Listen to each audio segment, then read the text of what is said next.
But there is a great point to what that lady was saying, though. I mean, we think about, sometimes we do feel like we're unequipped, that we're not able to do this, because sometimes, I don't know if you've noticed recently, but there's a lot of stuff going on, and this is what Paul was trying to get the believer. Now this is directly to us that believes, to understand, is that coming to know Jesus is the greatest thing you'll ever do. And we'll mention that in the message. But we need the strength to handle what that carries with us, because that puts us in direct line sight of the target for the enemy, right? And so when we look at this familiar text, and we've read it this morning, of course it was mentioned there, but as Paul mentions here in Ephesians 6 about the whole armor, the full armor of God, we see this familiar text, and we read this very first word, finally. Finally. Now, when we hear that word, we can conclude a couple of things. We can look at it actually a couple of different ways. This is either the end of the conversation, finally, this is the last thing I got to tell you, or it is the beginning of the main point. Finally. Now, this is what I need you to hear. This is the most important part of everything that we've been talking about. See, Paul is addressing the believer. And he's trying to make some things clear. We're in a battle. We've been talking just earlier this morning in our early morning class, about the fall of Lucifer and how all of that came about. And we see these daily battles, and we clearly recognize the existence of good and evil. That's not that hard to see, right? We can clearly see that that's all around us. And so we're in the midst of that, whether we want to be or not. I mean, that's just reality. We're there. So the question is, are we prepared to deal with that? Are we going into a scenario completely unequipped, or are we going ready to go? And this is what Paul was trying to address. The reality that is around us is the battle. It is real. And it's not just any battle. See, it's not just, he said, it's not about flesh and blood. And we'll talk about why he said that. It's not just any battle. This is one that we often don't see until it's taking place. See, how different is it when it's happening to somebody else than when it's happening to you? It's very different, right? Very different, because we recognize, I'm sorry, hate that that's going on. And it's not that we don't care or that we're being insincere, but when it hits you, then it's like, oh boy.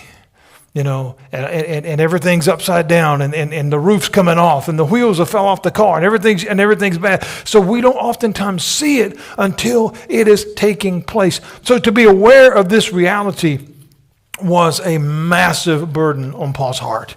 He really, really wanted to let everybody know that, just as I mentioned, coming to Christ is the single greatest decision of our life, without a doubt, because that takes care of so many different things. We celebrate that, and we absolutely should. We get excited about that. We lift that up, and we should, with the joy, the excitement, the start of a new life, baptism and feeling refreshed and all those different things is wonderful. But it puts us at odds with the enemy. In other words, I've made things right with God, but I've made the devil really mad because he lost another one. And how many of you know this morning he hates to lose? He's a sore loser, man. He just does not like that at all. And so when we understand that, one might think, well, wait a minute, Pastor. You mean it's not all rainbows and sunshine after I come to know Jesus? How can I put this? No. And let's just be real blunt. Let's go ahead and rip that Band-Aid right off, right? No, absolutely, it is set for eternity. We're taken care of. We've come to know him. That's been settled. But the battle in between now and when it's over is very real. Okay? So I'm equipped. I'm ready to go. I've settled things for eternity. I know that heaven is my home. But if I'm 20, or if I'm 50, or if I'm 13, or if I'm 90, I still got some time, right? Whatever it may be. We're not talking about the calculation and thinking about how much longer we've got. It's about whatever is in between. Whether it's short or long, it's still a battle. So I've got to face that. And Paul is trying to get everyone to see, okay, you've done the right first step. You come to know Jesus. You've given your heart to Christ. That is the number one thing that you need to do. But now I need you prepared for what's in between, of what's coming next. It's kind of like making a decision. I mean, in throughout life, sometimes when we say yes to something, that's the start, right? And again, I don't mean this in a negative way, but it's like getting married. Just the first day you say yes, but if you get 20 or 30 or 50 or how many ever people use, I have some dear friends that live over in Raleigh. They just celebrated their 75th anniversary. Whether you get that, or whether you're walking down the aisle and saying, I don't know about this. I mean, there's all kinds of different scenarios in that. But that one word, that one affirmative, that's just the beginning, right? That's not the next day and the next month and the next year. And so Paul's saying, you've said yes to Jesus. You've said yes to Jesus, but there's a battle in between. And I need you to understand that. And I want you to be surprised. I don't want you to be caught off guard. Other letters he would write and say, brother, I don't want you to be ignorant. I want you to know what is on the way. So he writes here, he says, finally. So he's referencing his most important point of this conversation. He said, be strengthened by the Lord. Be strengthened by the Lord. Be strong in the Lord. Why do we need strength? Now, we think about that from the physical, and that seems pretty obvious, right? We need strength to be able to do pretty much anything. Get up, take the lid off of a jar, walk, pick up stuff, just life in general. We need strength because we've all felt weak at some point in time, right? We've not felt well, or maybe we got injured, or there's some kind of different ways that things come about. And it makes daily living a little bit more difficult when we don't have the strength that we need. And I remember being sick a few years ago. Sick as I'd ever been in my life. This was back when we still lived in Florida. And I got weaker than I'd ever been in my life because for so many years I'd been pretty powerful. And it really, really took me down a lot of notches. And it was very humbling, when you're, wow, I don't have it anymore. And so we see here, they understand the need for strength physically. That's a given, right? We all get that. So why would we consider the same context, the same thing for our spiritual side of life? Now, one might think, well, wait a minute, Pastor. I mean, I've accepted Christ. I don't have anything else to do, right? I don't have to do anything else. He is our everything. Let me make that point clear.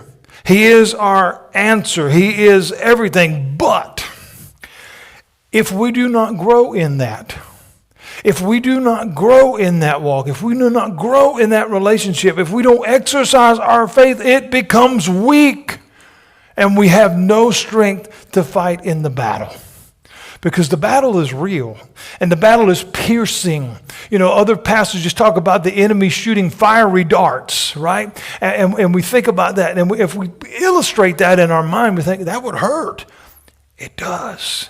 Not just from the physical, but from every kind of way, from the mental, the emotional, everything. We have stuff shooting at us all the time to try to do what? Stop life.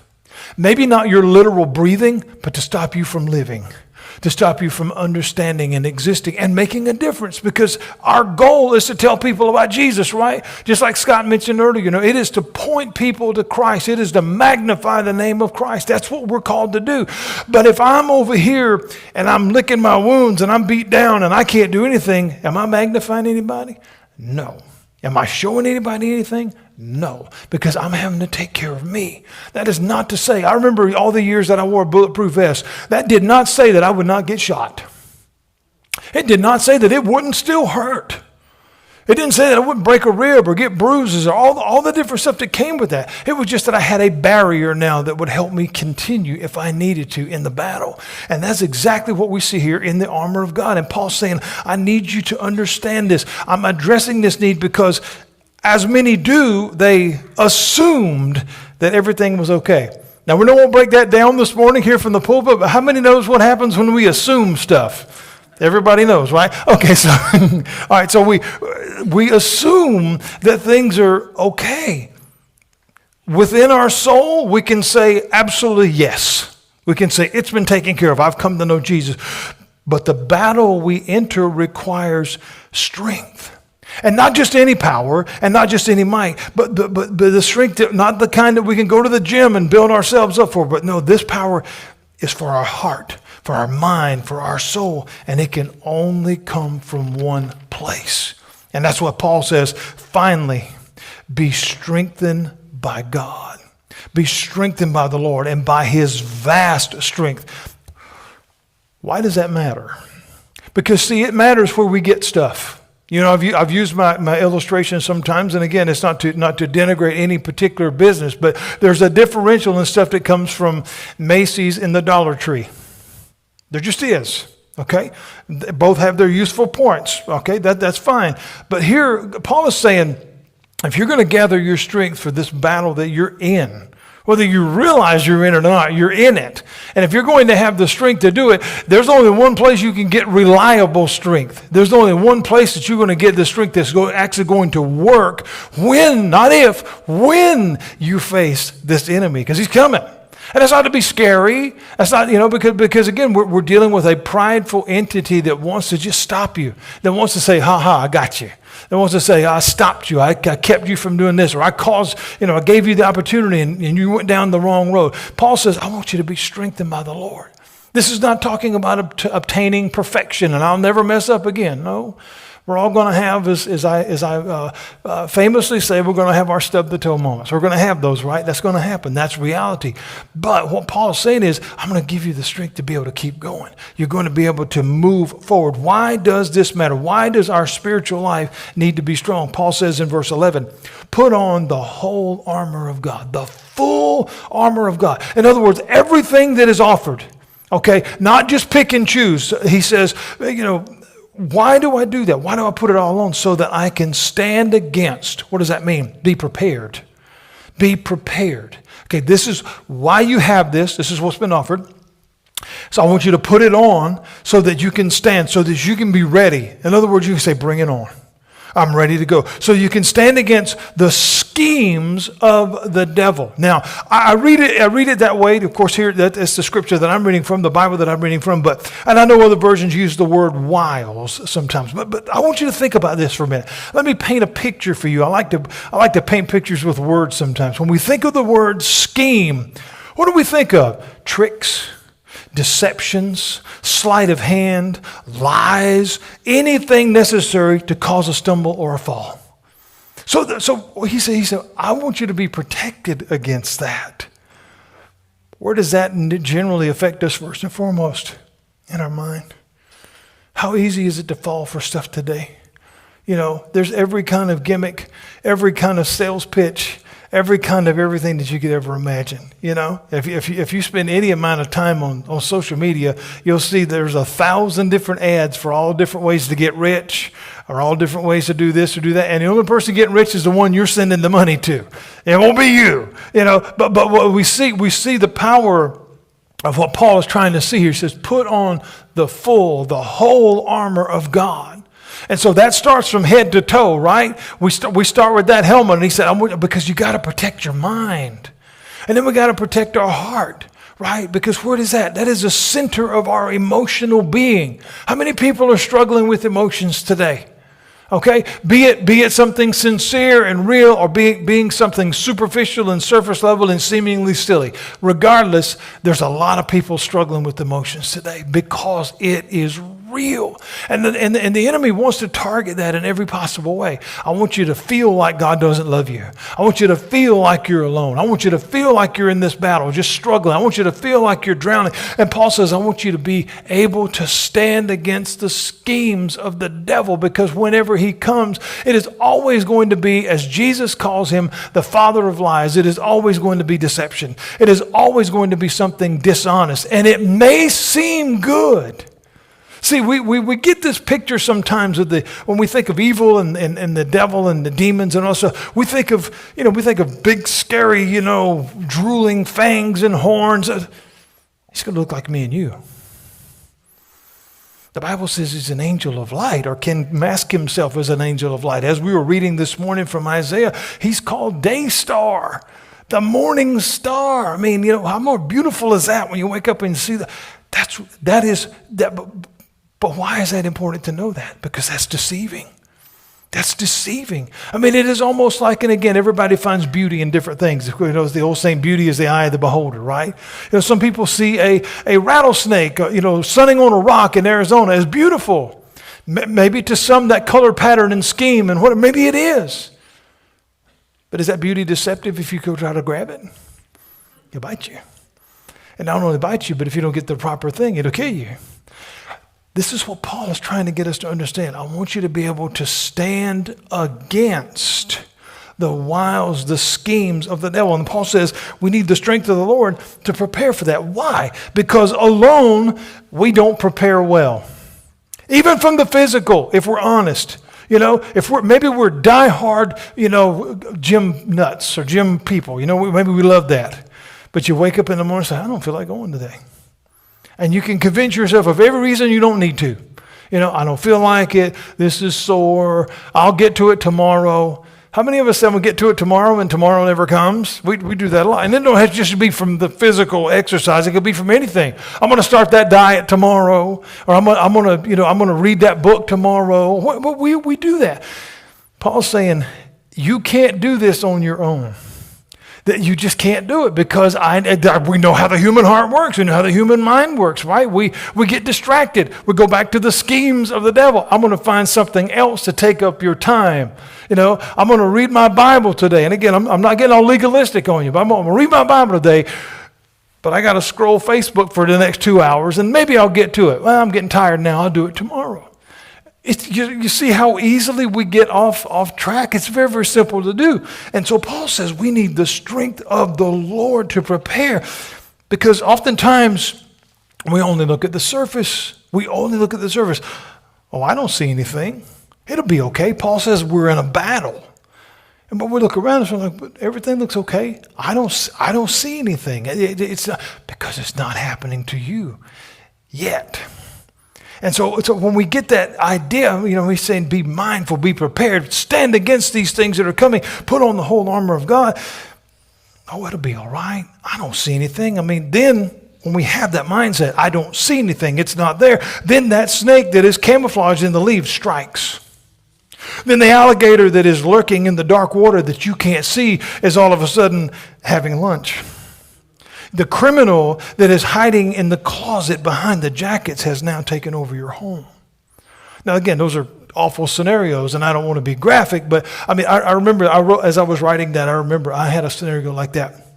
A lady came home one night, had come home from church, and she had noticed that her house had been broken into, windows broken or out of the door, whatever. And I remember going there as a responder and searching through that house, and something just told me that person was still there.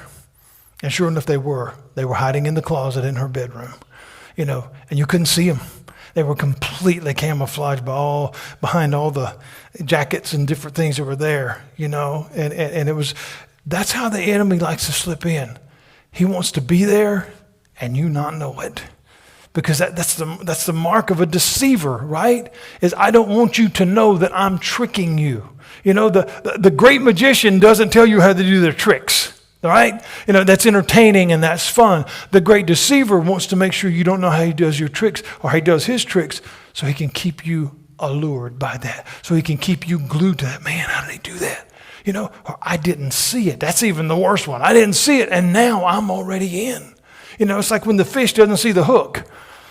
He's on the way to the boat, right? Because that hook's been masked by the worm or the cricket or whatever it is that you're using. That's the enemy. That's what he wants. And Paul is saying this is the surface level. So I need you to be mindful of these schemes. Surface level never shows us what's really there.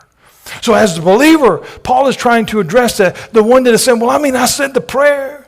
I came down. I did everything. I've done everything. So nothing could go wrong, right? And then bam, here it comes. That's not to be negative. Please understand that. It's not to be negative. It's not to be scary. Paul wasn't trying to do that either. He was trying to be a good teacher. He was trying to be a good leader, to let them know, hey, this is the truth, because that's what teachers and leaders do. They teach and they lead, and they prepare those that they are doing that with to be strong and to be ready for what lies ahead. That's what's right. That's what we're so called to do. And this is what Paul is trying to get them to see, is I just want you to know the truth. We talked about on this past Wednesday, which again, I got to plug our Wednesday night. If you haven't been coming, you're really missing out. We're having a great, great time. We gather together. We're having a really powerful discussion and really opening up the book of Mark. But we talked about this last week when Jesus and the disciples, they were going over onto the island where the demon-possessed man was at. All right. Now the town was scared to death of this guy, right? All the rumors and everything was out. There's a wild guy over there, and you can't go over there, and he's running around, and you can't even hold him down with chains. He's demon-possessed. All these different things. This was a learning moment for them. They needed to see the reality of evil. It wasn't just a rumor. It wasn't just a fiction writer's book. It was real. How many times today, again, we go back to the word schemes, can we be deceived to believe that it's not? It's very, very easy. Oh, that's just a movie.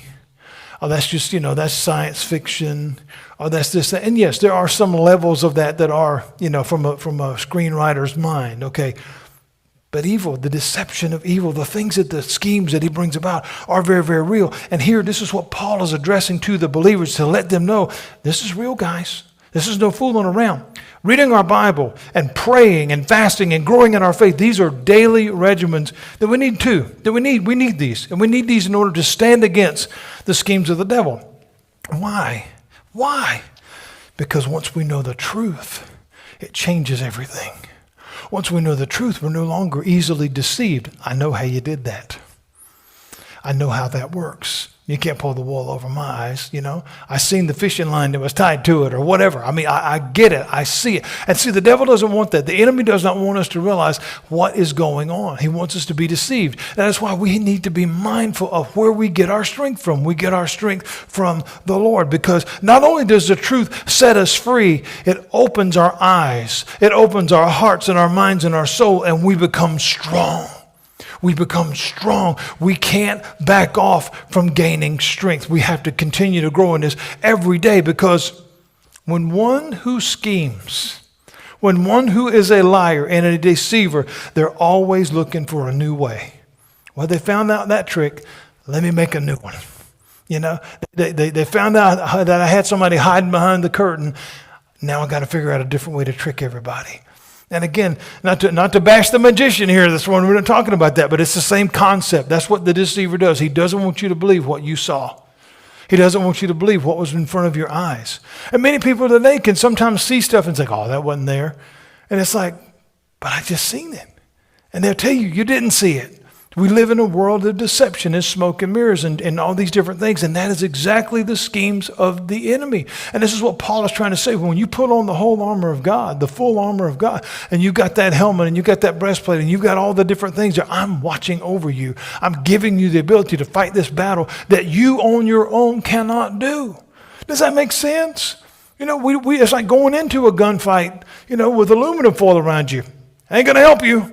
You got to have something that's actually going to, be able to withstand the blow. And this is what we're talking about. When the one that schemes is always looking for new ways, Paul continues with this directive, and we hear, be strong, be strengthened. This was to motivate. This wasn't to mock. Again, we hear that, and we even mentioned this morning in class. Oh, just get over it. Oh, come on, just, buck up. You just be tough. This wasn't to mock. This wasn't to cast aspersions on anybody to say, well, I'm trying my best. No, he was saying, you'll never be able to do it. That's not a defeated type thing. That's like, if we are believers, we are his. So we're walking with him. Doesn't it make sense? We'd get strength from our source, that we get strength from the one that gave us life. That's what he's trying to say. That's what Jesus said to the woman at the well. If you drink of this water, you'll never thirst again. But if you drink of the water that you're drawing from, you will always thirst again. Well, that makes sense. From the natural, if you had a bottle of water right here, you drink it. By the time you get done talking, you're all dried out. You need some more, right? He's saying, that's not what I'm offering you. That's why he says later in the book of John, I give to you unlike the world gives you. So we're looking here at our source of strength, and that's what Paul is trying to get us to understand. It was not to mock. It was not an attempt to sell a self-help book or a new DVD series to help you get over. No. This was to point us toward the answer, because the problem is a serious one. The problem is real. And he's trying to get us to understand that even in today's age and time, I'm understanding the reality of this because we have so many things vying for our attention. So many things trying to pull us off course. And we've used the illustration before about driving. I mean, we see, accident after accident after accident. And almost always it's because someone was distracted in some type of way, not paying attention to somebody coming or not looking the right way or whatever. I mean, of course, we still have the problem with impaired driving, unfortunately people under some type of substance or something. But the number one thing now is distracted driving, not paying attention. Guess what the number one source for that is? The telephone. Man, I got to check. I got a message. Whew, it might be important. It might be. Wait till the stop sign. Wait till the stop light. And I have to remind myself of that too, because mine never stops. It goes off all the time, which is fine. I love being able to be in contact. But here Paul is trying to get us to understand what the answer is. Entering into combat, entering into an active crime scene where the perpetrator is still there. That's not a time of Bible study. That's not a time of sing-alongs. That's time for a fight. We have to understand that. The enemy is serious. The situation in that moment, the opposition that is there is not friendly. They're not friendly. They are not there for our good. They are not there to help. They have one objective: to cause you harm. To cause you harm, whether it's by death or by capture. The enemy that we face every day, the devil himself, is absolutely no different. Death or capture. This comes through schemes, tricks, deceptions, lies. And so Paul says for our struggle, it is not against flesh and blood. So there's a reason, again, that he writes that, because flesh and blood oftentimes is something we can handle on our own, right? If you got an intruder in your house, you take care of that. We have the ability to do that, or we certainly try. Or if somebody walks up to you this afternoon, you don't like something somebody said. Pastor stand at the door, you walk by and punch him in the nose. I hope you don't do that. But we can handle each other, right? That's kind of what happens. But Paul says this is not the battle that we're in. And the reason that I'm telling you that is we need God's strength to fight the battle that we're in. Because flesh and blood, we can find a way to handle that. Okay, in some way or shape or form, brick, stick, pot, pan, we can figure out a way to handle the flesh and blood part of it. But this is beyond our understanding. We're moving into a different realm of being and understanding. He says we're against the rulers.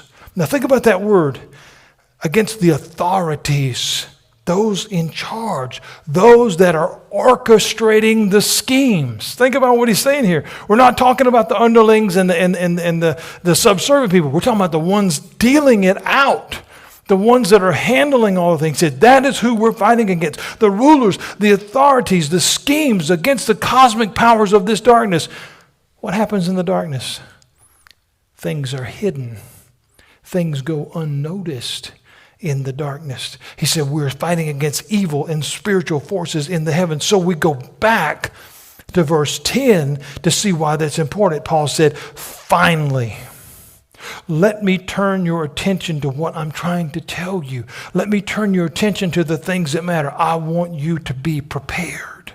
I want you to be ready. I don't want you to be caught off guard. Be strengthened by the Lord and by His vast strength, the power of His might. How do we get there? How do we get there? It's a daily process, friends.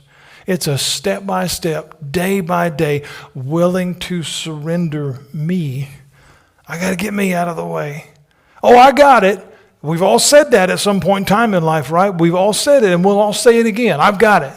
I got it today. And then by the time we get home from the end of the day, we're like, oh, I didn't have it too good. I got it all right. I got it handed to me really bad today, but I didn't have it. I didn't have control of it. The power of His might. It is never a one and done, friends. We need to understand that today. It is never a one and done. It is never, okay, that's over. We work through it until we get home. Now, I know that sounds exhausting. I know that sounds almost overwhelming. And it sounds challenging because it is. Because it is. That is why we need His strength. and not ours. That is why we need him to walk us through every day, not merely on our own, because on our own, what happens? It runs out. It runs out. Whether you can't run the race because you've just completely gassed out. You can't finish the game. You can't finish the, whatever. It doesn't matter whatever the physical activity is, or just the emotional drain of a day. I just can't do it anymore. I can't argue with my teenagers anymore. Not that anybody does that. I'm give out. I don't have anything left. The tank is empty. That's why we can't do it on our own. Because the schemer, the one that is always trying to deceive, the one that is always planning all kinds of ways to try to get you, he's never going to stop. He's never going to stop. Because as with all battles, what is our goal? Victory, right? That is what we want. The first step to victory is knowing that at times we can't do it alone. That's why we need a team. That's why we need each other. That's why we need to lift each other up. It really burdens my heart. It does when I see the divisionary things among the church all over the world, not just here community-wise, but everywhere where people are at odds over the differentials of this, that, and the other. It could be worship styles. It could be Bible versions. It could be denominational practices and rituals. It's all this stuff, friends. If we don't get back on the same team, the schemer keeps winning. That's all I can say. We've got to get it back together. If we're going to win the Super Bowl, we got to play. And the end zone is only in one direction. That's where we've got to go. And we got to get serious about that. And I really mean that. I see so many people continuing to try to divide and keep the things all separated over a lot of stuff that shouldn't be there to start with. If we just get back to the core principles of what is being taught right here, what Paul is talking about, what Jesus taught, we can see the end. And we can see it very, very clear. And it's beautiful. And we win. But we got to fight. We got to fight the battle. We got to, it's like wrestling. Okay. We knew who was going to win, right? All right. But you still had to go out and perform the show. You still had to have the contest and the headlocks and the drop kicks and all stuff like that. And it hurts, by the way. But we have all these different things that you do in order to get the victory. Well, God's already said, if you're mine, you're on the winning team. But you still got to go out and do the match. And I didn't tell you it wasn't going to hurt. I didn't tell you that it might not be a bump or a bruise. I didn't tell you might not bleed a little bit. There's all kinds of different things that may happen. And that sounds like, oh man, but that's what Paul is saying. I didn't ask you to do it alone. You can't do it alone. You need me. You need the Lord. You need what is. So victory, that's what we want. Because again, as we face these schemes of the enemy, this advice that Paul is giving, it is more important than we could ever possibly imagine, because the enemy's bag of tricks is endless. I mean, he's just finding one right after the other. I promise you that. So what do we do? Where do we go? Matthew 28, Jesus said, all authority has been given unto who? Me. We need to turn to him. We need to find our strength in the Lord. That's where that comes from. That's what Paul is talking about. Let's find our strength in the one who has it. Let's go to the one who's got all the answers. He said, all authority has been given unto me in heaven and on earth. So he's got it on both sides. It's all good. He cannot fail us. He will lead us to victory. He will give us the power we need, the wisdom we need, the directions we need, because he is able, but that requires that we trust him. That we have to get to that point. Because if we have a team leader, if we have a quarterback, if we have a captain or whatever, that is the one we're going to that's going to say, okay, this is our plan. Whether they got it wrote on their arm or whether they got a playbook or whatever, this is where we're going. And we got to believe that and we got to trust that. And Paul's saying, you get your strength from God. And you trust this and we will get there in the right way. We need directions and he is able. What does he offer? Paul says, put on the full armor of God, the whole armor of God, not just parts of it. This is not a buffet. This is not where you can go and say, I'll take a little bit of that, a little bit of that, but I'll leave that part off. I don't like that. And that's a good thing because we need it all. Because what part is not protected is going to be the enemy's target. Okay? We would go in fully geared up, right? We go into a bad situation. You got to get somebody out of the house that's barricaded themselves and done all these bad things. And you go in and you got, all this gear on. And what's still exposed? This. And if the light was shining, that was really evident in the room, right? I mean, it was real clear. And so there's still something else. When we don't secure our heart, our mind, and our soul in this world today, friends, the schemer, the deceiver will find a way. Well, I've settled my heart with Jesus. Okay, well, I'm going to come after your mind. And I'm going to make you doubt whether you got your heart settled or whether you got your soul settled. Because doubt, how often does doubt impede our whole day? How many times do we maybe even utter the words, I'm not sure? And it might not be about your spiritual condition. It could be about anything. You know, what's for dinner? I'm not sure. We hadn't cooked anything yet. I mean, we have doubt all the time about all kinds of stuff. And that's all the enemy's looking for. Just like you've heard me say before, never give him a ride. He'll always end up driving. All he's looking for is an opportunity. All he needs is an opportunity. And so we've got to be covered. So he offers us the whole armor of God, not just parts. We've got to put it on. And here's the other key about it. We've got to put it on, and we actually have to use it. We actually have to allow it to work, do its duty, do what it's made to do. Put it on, trust in it. Because this armor not only provides protection, friends, for our heart, soul, and mind, but it allows us to advance the enemy. It allows us to take the gospel wherever we need to go because our feet have been shod with the preparation of the gospel. We're able to go wherever God sends us, regardless of what the enemy does to try to stop us. Isaiah, we're reading in Isaiah in our morning study, but Isaiah chapter 40, very familiar text. It says, but those who trust in the Lord will. Think about how those two words go together.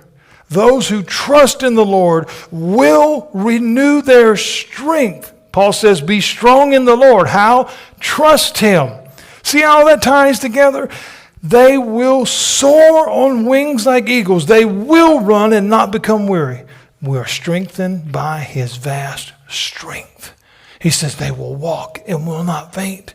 We can keep going because we've got the strength of the Lord. Paul says, you are able to stand, that you may be able to overcome this battle and defeat the schemes of the enemy. Finally, once we realize who we have in our corner, once we realize who is there, we learn to lean on him. We learn to grow in him, and our faith becomes stronger because we can trust and we can walk closer and we can go more because his provisions, they're everything that we need. They're everything, and they never wear out. There's no faulty parts on there. None of them were made in China. They're all good, I promise. I mean, everything really, really works. Now, they didn't come from the Dollar Tree. Put on the whole armor of God. But what's so beautiful about this is nowhere in that passage and nowhere will you study, and regardless if you read 50 different versions of the Bible, you will never find anywhere where it tells you take it off. Paul says, put it on. You need this every single day for every single breath for as long as you're here. And you keep it on and you keep fighting the battle until we hear the beautiful words, well done, my good and faithful servant. Have you ever felt defeated in your life? We've all had a moment. We've all had a moment. Has this battle that we're in right now, has it caused you to be weary? It's very easy to get there. Come to him. Come to him and be strengthened by the Lord and his vast strength. 1 John chapter 5 and verse 4 puts it this way, because everyone who has been born of God conquers the world. Man, I love that. He says, everyone who has been born of God conquers the world. This is the victory that has conquered the world, our faith. So friends, keep fighting. Keep fighting. The victory is ours because with him, nothing is impossible. Finally, we have the answer to it all. We just have to trust him like never before. Lean on him. Always know the enemy will never stop trying. But our Savior will never leave us in the battle alone. Let your faith be a faith that overcomes. Amen? Let's pray.